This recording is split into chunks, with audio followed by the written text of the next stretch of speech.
This is Module 42 of Mechanics of Materials Part 1. We're moving right along with the course. In fact, we're getting close to finishing up.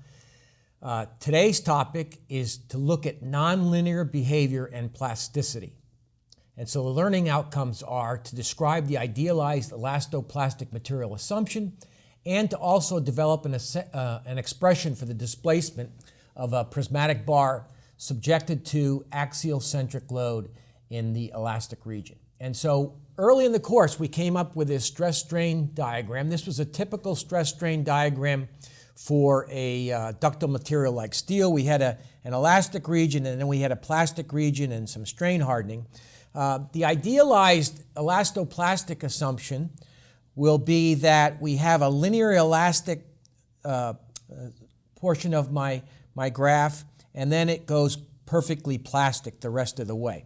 And so the yield stress and the proportional limit are assumed to be the same. This is a very common assumption that's made. It's the assumption that I'm going to make in the problems that I solve in this course, and it's very realistic and gives quite good results in most cases. So here's our perfectly plastic linear elastic assumption, and so we have a bar that's under axial centric loading. We know that if I do a transverse cut that the normal force will be equal to the external force being applied.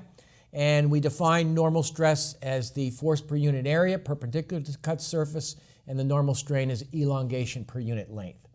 And so we're going to deal with prismatic bars, which are straight longitudinal axis, and they have the same cross section throughout their length. And so we know Hooke's law, which is the stress is equal to Young's modulus, or the modulus of elasticity times the strain. If I substitute in the stress and change from P to N, since they're equal for the transverse cut, substitute in for strain, I see that I can now develop a relationship for how far the bar extends or deforms. And that's delta, and we'll be using it as we solve problems coming up. And so I'll see you next time.